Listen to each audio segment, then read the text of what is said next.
Today we're going to look at all the mistakes, all the mythological references, all the gods, and much more in God of War Ragnarok, remembering that M stands for mythology. Just because it's wrong doesn't mean the game is bad. Let's get started. Hungry.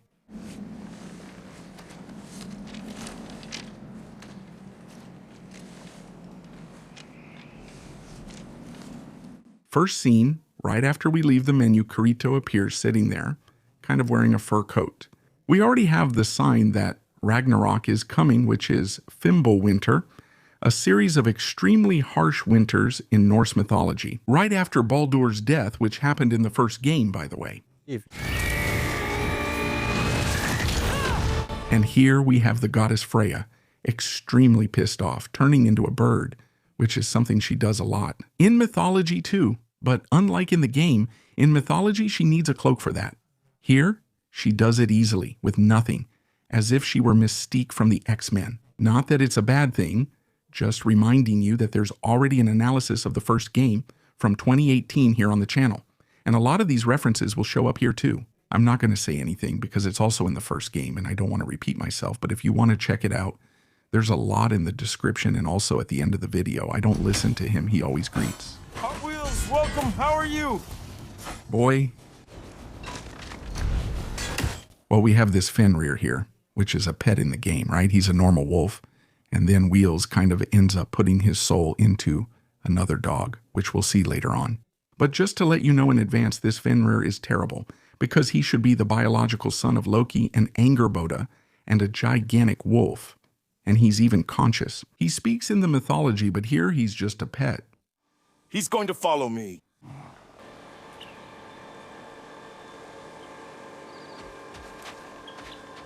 Faye. So We're introduced here. Faye, right? Or Laufey. There's no way to say if she's well represented or poorly represented, especially because Laufey in Norse mythology doesn't get that much attention. She's usually portrayed as Loki's mother and also called Now, which in this case, she was probably called that because Now means thin or slender, maybe referring to her appearance of being very thin as well. Another interesting detail is that in Norse mythology, Laufey is listed among the Aesir and even gets along well with Odin. Unlike in the game Atreus, where are you?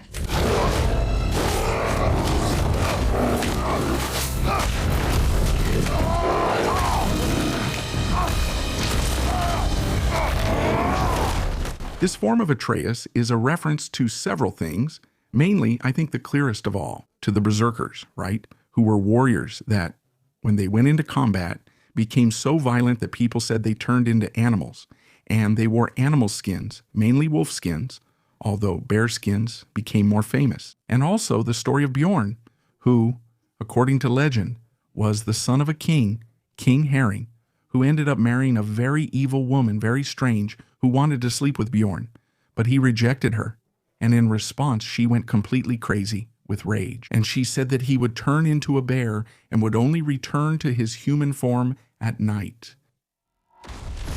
What was that, your bow?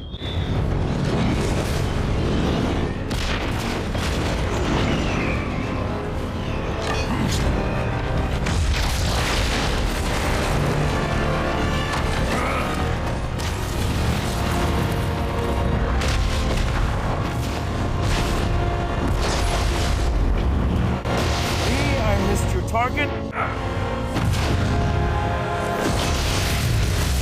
missed yours. I missed yours. May I come in?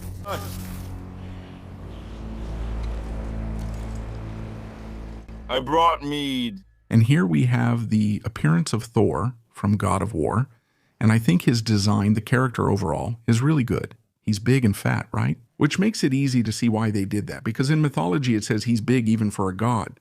He eats a whole ox by himself and is always drinking. Besides, he's a redhead because Thor is a redhead in mythology, even though we're used to the blonde Marvel Thor, which isn't accurate. But one thing that not many people know is that Thor in Norse mythology summons lightning with his hand or with his hammer, okay? He's not like Zeus in Greek mythology who literally has a lightning bolt in his hand. Zeus actually does, in fact. Thor in this case is the personification of thunder. Thor in Old Norse means thunder. The sound of thunder that we hear is actually the noise of Thor's hammer strike. Lightning is actually sparks from his chariot as he rides through the sky. By the way, you'd also go to heaven if you left a like, just saying. But especially if you want and are able to help me further, become a channel member for less than 5 Rs and greatly support all my online work, including short and long videos. Besides, you get early access to the videos that come out here on the channel and also to exclusive videos. Like, for example, analysis of fictional mythology, Ben 10 mythology, Gravity Falls mythology, Naruto, and so on. Members get access to videos like the Anti-Pope and Vampire videos, plus more. If possible, consider joining.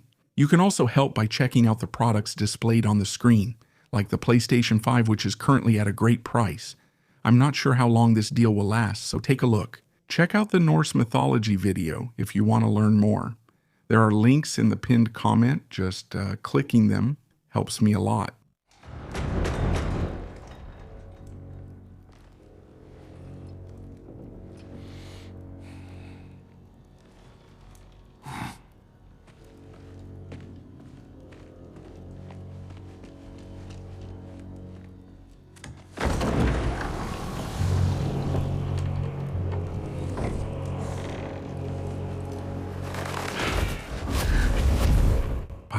Bye. The first thing I have to say is that, first of all, his ravens shouldn't go inside his body, should they? There were several ravens, but actually there were only 2, Huni and Muni, on his shoulders. So, about his appearance, I was actually surprised at first because he's an old man with severe baldness. But, looking at the game's script, you can understand why they made him like that. First of all, because in this case, they wanted to focus much more on him being a god of wisdom, right? Kind of an evil genius there. In other words, he focuses much more on strategy, on acting behind the scenes rather than direct combat. They didn't put as much emphasis on Odin being a god of war. From Norse mythology as well, that's why he has a skinnier appearance here. But in Norse mythology itself, he appears much more as a grand god, right? Usually wearing a warrior's helmet or in his wanderer form, always having his extremely long beard, worn-out clothes, and a long hat, and always holding his spear, Gungnir. And there's also Sleipnir, his fastest horse in Norse mythology, which doesn't appear in the game. Pai, vivemos pra morrer. And honestly, they were useless. As for Baldo, he was valuable, he was my best tracker, he solved everything. Yes, he had gone crazy, but he was useful. And now he's gone because of you, you understand? You owe me. You're not funny anymore. What do you want? So come on, hand it over. What does the retired god of war think about peace? How about we don't kill each other? Yeah, in fact, the Aesir gods kind of live just to die anyway. But here, he treated Baldur like he was nothing. And there, in Norse mythology, after Baldur dies. Besides, Odin punishes Loki severely, right? Actually, very harshly, because he literally killed one of Loki's sons and used his guts to bind Loki himself. He also later tried to bring Baldur back to life, sending a messenger to Hela. That's right, I know you're here somewhere, you old trickster. Why should we believe you? Have your promises ever been worth anything? There he is, my old partner in crime. Yeah. In the mythology, Odin and Mimir were actually quite good friends. So much so that Odin drinks from Mimir's well to gain wisdom, and Mimir helps Odin's brother lead the Vanir. Although he ends up losing his head in the process, but then Odin himself ends up reviving his head. Seja rápido.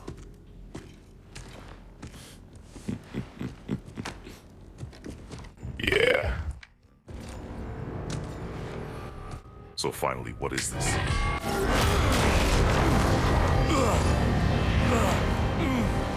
I waited for this, aren't you here? We have a tradition, the payment of blood. You owe me your blood for what you took from my family. The payment of blood. What Thor is talking about here is called Urgild, and it works like this. Let's say someone kills a member of my family. My family has the right to kill someone from the murderer's family. However, to prevent an endless cycle of deaths from happening, which would be very likely, the murderer's family has the right to try to pay the debt. In another way, whether with cattle, land, or anything else. In a way, my family wouldn't be obligated to accept this payment, but if they did, the matter should be settled. It's resolved forever.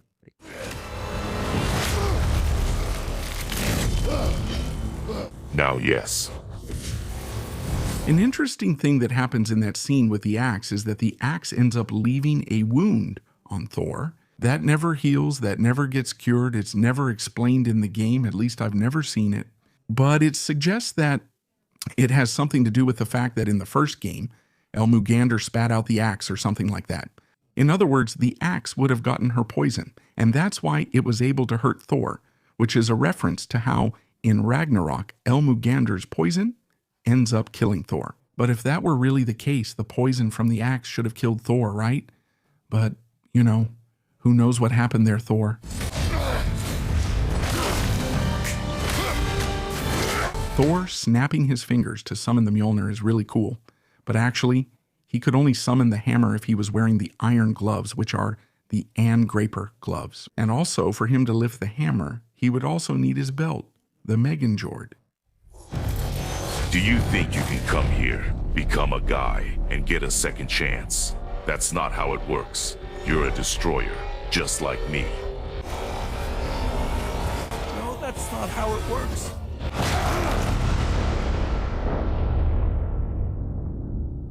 Ha! No, I say when it's over. That scene there.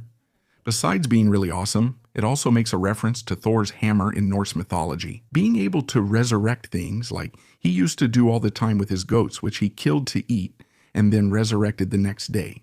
Whatever he wanted. To pay for the roof. And he invited me to Asgard. Ah, yeah. When they left, I didn't hear anything else. I said no. Obviously, look, Odin also invited Loki in mythology to join the Aesir. That's because he respected Loki a lot for his intelligence. In your area, like I just said, as if Loki were Chapel in Colorado. But it's more about intelligence in the area of trickery, cheating. What's the word for deception anyway, and trickery?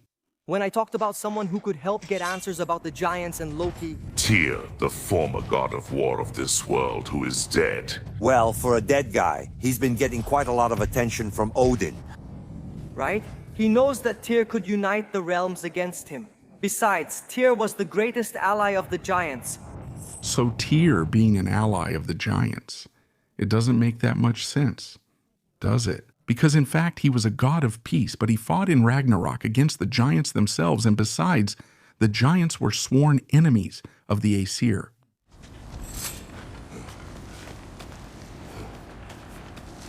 Oh.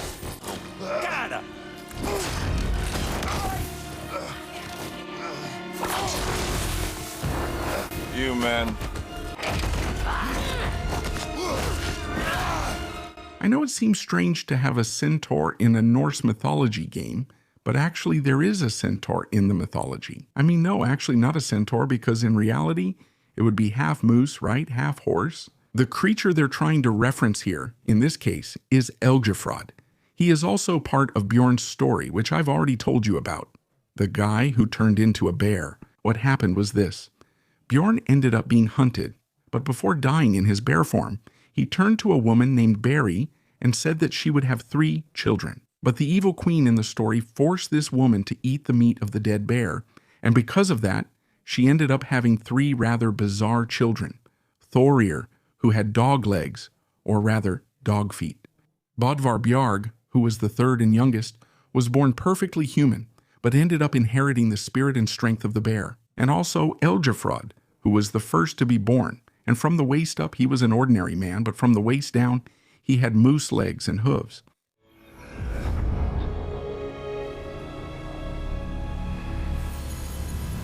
What is this, man? Where are we? In a place that only the giants could see, these altars tell their story to the world. But it turns out that the true stories, the secret ones, those they kept here, inside. Do you remember the story of Skoll and Hath, the giant wolves? Odin captured them because he thinks it will help control the beginning of Ragnarok, but that's not the whole story. Look, this shows the giants freeing Skoll and Hath. They're free. Is this the past or the future? It depends on when you look. Did you talk to the giant? See? The wolves are fine, somewhere in Vanaheim. I don't think Odin even suspects they're there. Look at them chasing the sun and the moon. Old habits. Until, look, the moon is stolen somehow. Goodbye. See? Haiti has nothing to chase. And they say that celestial theft is a victimless crime. I don't really know who it is, but someone shows up and rescues the moon, and then the moon blocks out the entire sun. A total eclipse. I haven't seen one in 100 winters. Then, they chase an arrow, and things go back to normal. What does all this have to do with... Am I getting there?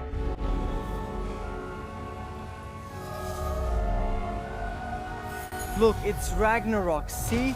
The one who leads the armies against Odin is Tyr. If he's going to show up for Ragnarok, that means he's alive, right? Call me, it's possible. Odin told me he killed Tyr, and he trusted me at the time, or at least I thought he did. And if not, what if he didn't kill him? What if he just locked Tyr up somewhere all this time? Again. Hypothetically, this Ragnarok would actually be kind of fake, right? But anyway, Odin wouldn't capture Skoll and Hati. They're always up in the sky, chasing the sun and the moon. And also, Tyr. He never leads any army against Odin, but yes, Loki has this wonderful scene here with Brock. That's exactly it. Hey, wait a second. How did this get in here? What a strange little thing. That's my son. What in the name of Yarsmida happened to him? He's too tall, come on, and it stayed that way. Oh. Like that. It's your fault. The kingdom is full of mines, you know? They'll need help to find the right one. Talk to Durlin. Durlin, he's kind of like a cousin of ours. All right, Durlin or Dullin, he actually exists. In mythology, he's a dwarf mentioned in verse 10 of the Voluspa poem. He was the second dwarf created, coming right after Motzogner, who was the first and most important. But he's never mentioned as being the cousin of Brock or Sindri.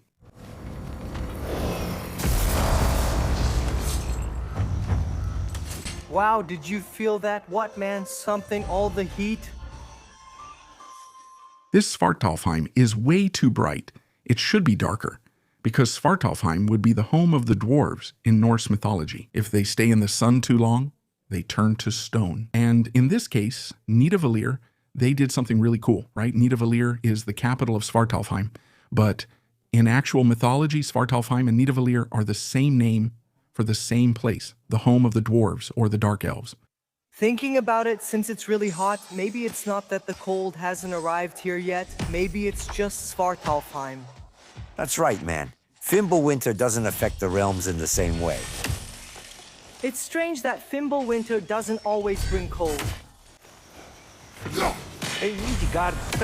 As you can see, the effects here seem to be much more gaseous in nature. Notice the geysers, smell the odor. These effects were already present before, but now they've reached a new level. And in Norse mythology, it doesn't say explicitly how Fimbulwinter would affect all the realms, but it does say that snow would fall in all directions, implying that, yes, Fimbulwinter would be a complete winter in all the realms. Maybe only the primordial ones would be safer, right? Muspelheim and Niflheim.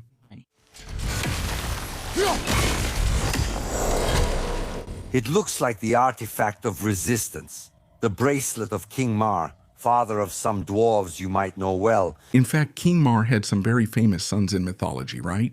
For example, Regem, who was a master blacksmith and would later become the mentor and hero of Sigurd, or Sigfrid Otter, who was the shapeshifter that ended up being killed by Loki, and Fafnir, who ended up turning into a dragon to protect the treasure he had stolen from his own brothers and even from King Mar, and Sindri, who had really strong ADHD here. If these stones could talk. Then they would have mouths.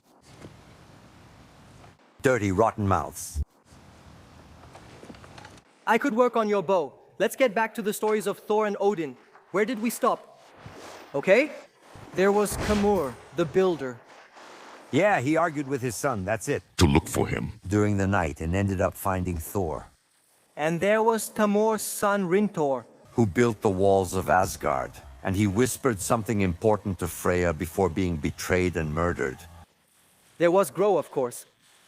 The guardian of knowledge and prophet of Ragnarok, Thor killed her husband, and Odin covered it all up before killing her with his own hands. We can't forget about Ymir, the first giant. Odin cut him up to form the realms from his body and let the blood drown almost all the giants alive. In this part, we have references to several stories. First, there's a reference to Tamur, right, who is that giant whose corpse appears in the first game, who supposedly tried to build a wall around Jotunheim, which is a reference to the story of the builder of the wall of Asgard. In Norse mythology, in this case, he doesn't have a name. You also have a reference to the giant Ymir, who is the first giant of all, the one Odin and his brothers ended up killing, and also Gro, who is a healer in the mythology who tried to heal Thor's head after his fight against the giant called Ragnarok. In this case, a shard of metal ended up stuck in Thor's head. Gro tried to heal him, but she got distracted and left the shard there. In fact, if you think about it in the game, Thor should also appear with a shard in his head. Yes, but deactivated. It must have been made by Barrio the dwarf, builder of the grand hall Lue Existe. In fact, a dwarf named Barrio, with an accent on the A in mythology, but he's mentioned very little and we know very little about him. And we also have a name, Bare, which is given to the island or grove where the god Freyr ends up meeting the giantess he loved so much. Gerd or Gerda, whatever you want to call her. That's a drake. Whatever happened here, be careful. And Drake in this case is the name the Norse used for dragons. The baby kraken gave you a stone, kraken. Ah, the dinner. Yes, it's covered in seaweed. Speaking of kraken, we have a kraken in B4 Classic too. And a lot of people think that the kraken is part of Greek mythology, but actually, no, okay.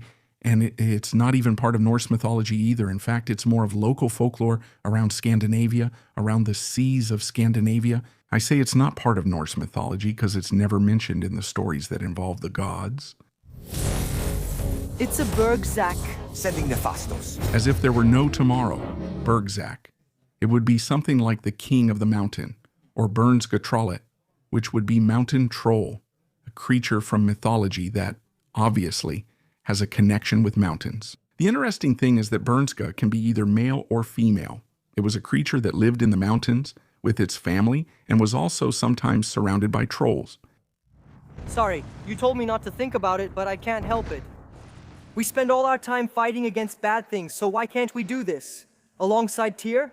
We don't know him. We've seen the shrines. He's a leader. He stood up to Odin. If he did it before when no one else acted, why wouldn't he do it again? That part about Atreus, right? And several others, where he ends up talking about Tyr, fighting against Odin and all that, reminded me of something really interesting. It's possible that Tyr was the leader of the Norse pantheon before Odin, a long time ago.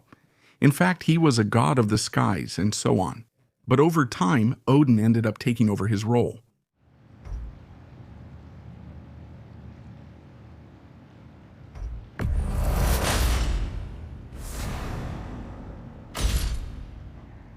And then... In these Fists of Hor, we have a reference to one of the many names of Odin, Hor, or Har, which means the high, the exalted.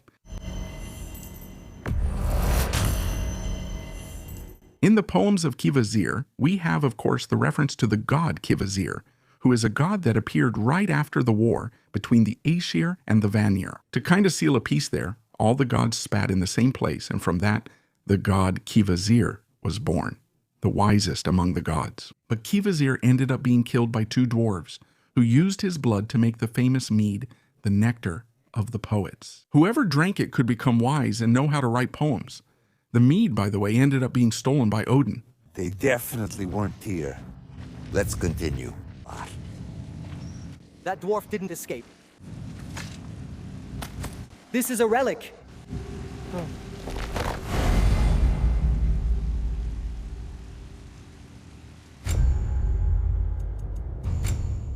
Megan is a very important word in mythology, and it means strength or power. In fact, it's on Thor's belt, right? Megan Jord?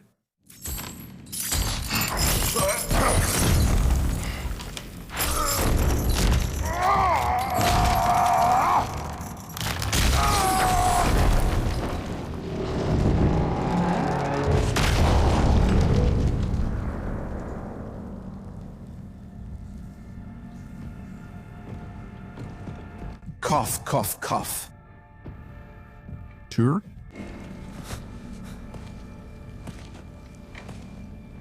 What a trick. And we have Tyr from God of War, which isn't exactly Tyr, right? As we'll see here. But meanwhile, we can already evaluate his design here, which honestly, there isn't much to evaluate because Tyr isn't really well described in Norse mythology. The only thing we know about him is that he's a warrior, extremely skilled, and that he's missing one of his arms. But in the game, as we can see, he has both arms. I would even say that's because actually Fenrir doesn't exist in the game yet, right? But they even have an explanation for this whole arm thing that we'll see later on. Honestly, I'm not going to lie to you, it's kind of sad that Tyr has both arms. If you take away that characteristic, he could actually be any other god, that's it. What do you want from me? You mentioned Ragnarok. It's the god of war you wanted. It's this Tyr you need. Goodbye. Forgive me. I thank you for my freedom. But if you want me to join you in the war, or worse, that I command you, then kill me, now. My will ended well. Throughout the game, we'll see several scenes like this one here where he's very pacifistic, which makes sense and doesn't make sense because actually Tyr was a god of war, but also of diplomacy.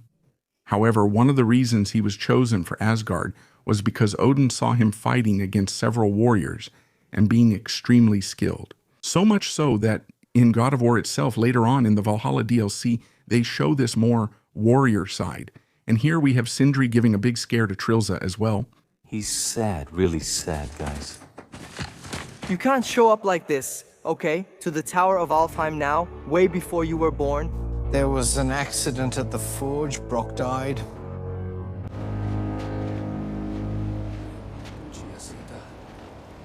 I went to the Lake of Souls in Alfheim to bring him back. Legions of souls tried to stop me. I can still feel them on my skin. But I was only able to get 3 out of the 4 parts of his soul. We have the revelation that Brock was revived by Sindri, right? And Cinder even ends up being one of the 4 parts of the soul that exist in Norse mythology. In this case, they would be Hammer, the form, the external appearance, the shell, what people see. There's Hugr, which would be the mind or intuition, which corresponds to will and thoughts. Fylgja would be the companion, which is the guardian spirit that accompanies the person from birth. And Hamingia would be luck, success, which, unlike what we think nowadays, since it's luck, Hamingia was seen more as a hereditary spiritual force. We trust in the path they want for us. I trust their wisdom. It's the closest we get to hearing directly from them. I'm sure the giants wouldn't want war. I said they were wise, and in my experience, that also means being peaceful. Saying the giants didn't want war is kind of a stretch, right? Their main guy actually ended up causing everything. Loki just got pissed out of nowhere. Here. I remember the food was the best. You want to try cooking for everyone? Hey, handsome, no way. At this part, there isn't any reference here, but something just popped into my head. Is there any scene in any other God of War game where Kratos is having dinner, lunch, something like that? I don't think so, right? Wow, what an impressive physique. He's capable of an immense variety of violent acts, I imagine. What is that? That must be the squirrel that takes care of the world tree. This amazing aroma. Was it, excuse me, intermission? Ah, yes. Amber resin tastes delicious with a touch of squid ink. No. You don't like trying new things, do you? Wait, if you're Ratatoskr, why do you look so different when we ask for your help? It's a long story. Yeah. But you're right. I'm the real Ratatoskr, while the Ratatoskr you know is just one of my specters, and he's pretty unpleasant. I consider him so distant from me that he's practically another creature. By the way, Bitterness, would you like to see your friends? Fuck off, I'm busy. Ratatoskr. Curiously, in Norse mythology, Ratatoskr never interacted with any god or any human. He doesn't have specters either, like he says in this part, right? Actually, Ratatoskr served only one purpose in Norse mythology. He would go up and down Yggdrasil, acting as a messenger, carrying insults from Nidhogg, who stays at the bottom of Yggdrasil, to the eagle that stays at the top of the tree, and vice versa. But the design is really cool. It's much better than if it were true to Norse mythology, which would basically just be a regular squirrel.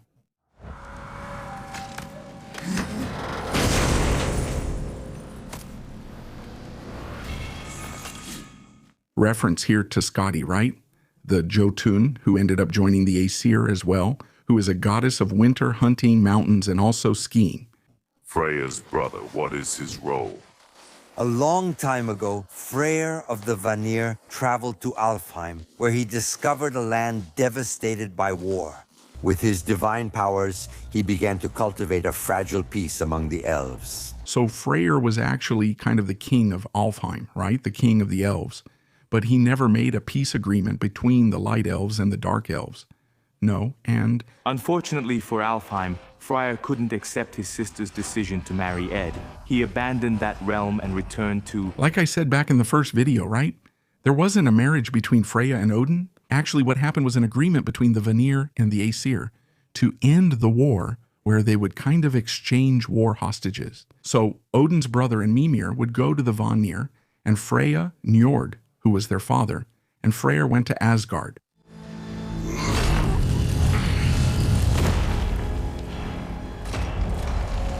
And why is there a statue of a dark elf in the Temple of Light? They were like that before the split. The split. This statue represents the elves before the war, before they discovered the power of light. So there is actually a split among elves, but not exactly like it is in the game. We have the light elves, the dark elves, who are actually the dwarves, the Vanir, who are also classified as elves, and even the Aesir.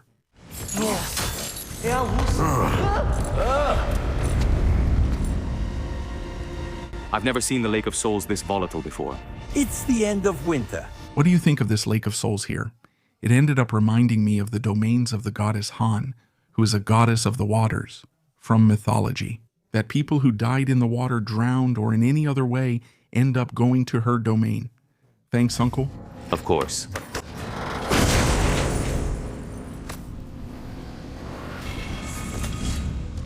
That Gram there is a reference to the Gram sword, which in mythology ended up being left by Odin for his sort of descendants there, for Sigfrid's father and for Sigfrid himself. What did you end up doing? He was torn apart by the audience. I mean, by a member of the audience.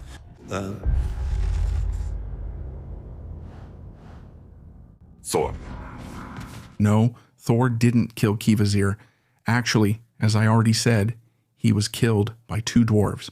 Fjallar, no, I can't. What is that? Oh no!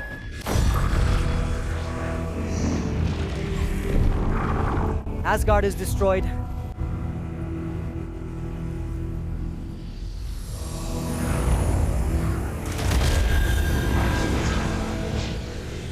But the other realms prosper.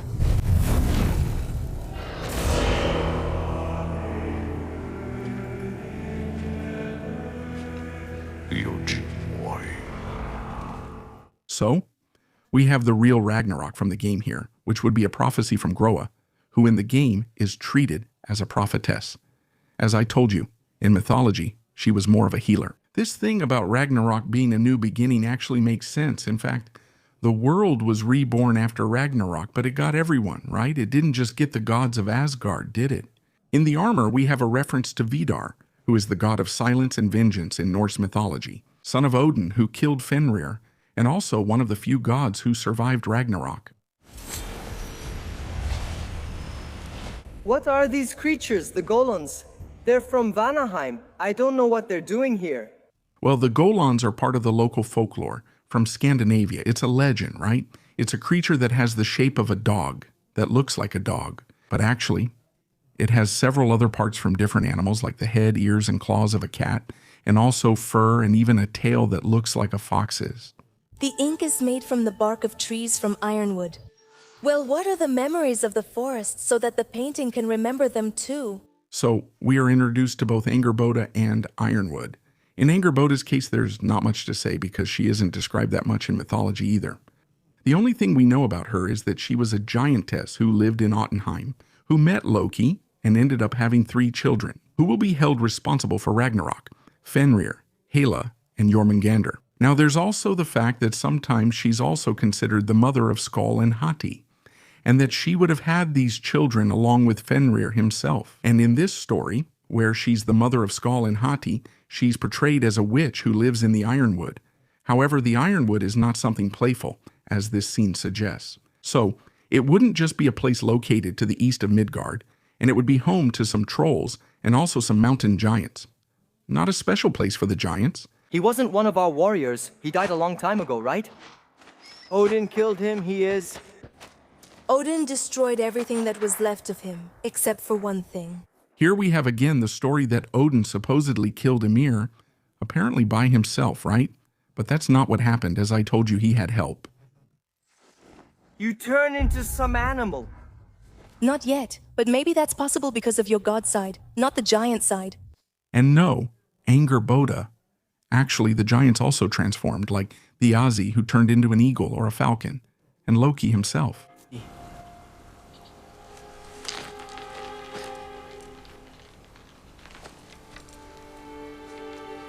Roder.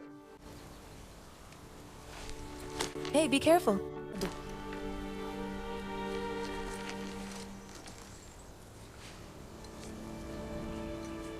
Bara. We have Tiazi being mentioned here, even in the scene with the marbles, right? Where the giants came as marbles. Or marbles, whatever you call Tiazi. In this case, it would be a giant who tried to kidnap Leiduna. Actually, he didn't just try, right? He managed to kidnap Leiduna along with Loki, but later ended up being defeated by the gods. And Bara in this case is a sea deity who is the daughter of a Jotun, who is Aegir, who would be the personification of the waters in Norse mythology. Okay? I wanted to ask you, did your mother have visions? All giants foresee the future. Sometime with dreams. That's right. I dreamed about Thor once. I don't remember whether giants had the power to see the future, okay? Except if you consider the Volva, who would be the prophetess from the Voluspa, as a giant, or Mimir, a giant, or even, who knows, the Norns, right? Who actually had several different types of Norns, right? Some were Aesir, others Vanir, some were giants too. She's not well. Oh. You should thank me. What good can a soul do, huh? Man, putting Grilla in this game was something I didn't expect, huh? In this case, Grilla isn't exactly from Norse mythology, actually. She's a legend. Kind of part of the local folklore, let's put it that way. She mainly shows up around Christmas time, and she's a bogeyman, meaning she loves to devour children. But she didn't live alone. No, she had her husband, whose name was Lepaludi, and the 12 Yule lads, who were her sons, and they visit people on the nights before Christmas. And Yule Cat, which is a gigantic cat that hunts people who didn't get new clothes for Christmas. Since she's characterized as a kind of troll, it actually makes sense for her to live in Ironwood, but she has zero connection to Angerboda.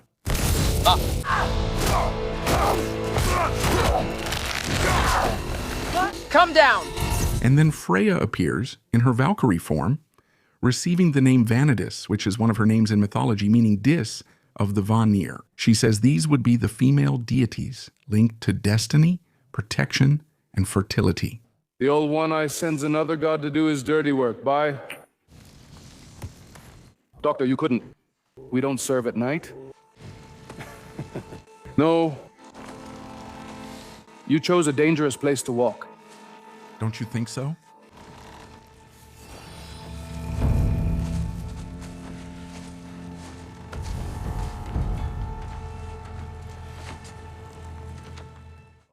Ah, do I know that voice? I know. You know, I'd cut off your head, but it looks like I arrived too late. We have Frey showing up, making a reference to the hostage exchange between the Vanir and the Aesir. In this case, when the exchange happened, Odin's brother, who went with them, was supposed to be the new leader of the Vanir and solve things, but he could only solve things when Mimir was around. And the Vanir then felt kind of deceived, so they ended up cutting off Mimir's head and sending it to Odin, who brought the head back to life. So, the really cool thing is that in this scene, when Frey looks like he's about to go after Kratos, he ends up pulling out what looks like a bone from his waist, as if it were his sword. That really reminded me that in Ragnarok, since Frey had given away his sword, which was a sword that fought on its own, as a gift to his father-in-law so he could marry Gerda, he ends up having to fight Surtur with a deer's bone or even a branch. That's it. What is this? How can you use her voice? It's me, Yngvi? And we have Freya calling Freyr by one of his many epithets or titles, right? Yngvi, which means the Lord. And we have this soul here, written with an accent, which is the name of the sun goddess from Norse mythology. Do you think any boy feels the pain of losing a child? Yes, I do. What is this? The night is yours, Trios. The name was Galliope. Galliope. What happened? It was a long time ago. What is this? I shouldn't even ask. I know your son's story. I'll tell you my daughter's. In the service of a cruel god, I was used to destroy a village. I didn't know my wife and daughter were there. Until I had their blood on my hands, I swore revenge. I mean, I can't even imagine. I avenged their blood 1,000 times and burned all of Olympus, but the guilt remained.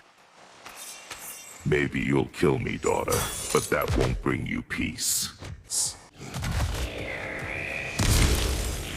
Knockins, they're near the village. The Knockins in Norse legends are creatures that disguise themselves. To lure their victims, they disguise themselves as objects and animals, and mainly use music to hypnotize their victims. One way to break the enchantment is by shouting their name, which Freya interestingly does at the scene's start. In Sparta, we were taken from our homes while we were still young and raised in the Agage. There, it was march or drown, fight for scraps or go hungry. The elders would beat us until we couldn't take it anymore. At night, everyone went back home alone or ended up as food for wolves. That's how Spartans looked at each other. Kratos talks about his childhood back in Sparta. He talks about the Agage, which was actually the military education in Sparta. Everything started right at birth. Unlike other Greek cities, where the father decided if the baby would live or not, in Sparta, the baby was taken to the elders of the tribe. They would check if the child would be weak, sick, or had anything that would prevent them from serving the state. At 7 years old, boys were taken from their mothers and sent to the state barracks. From then on, life was based on deprivation.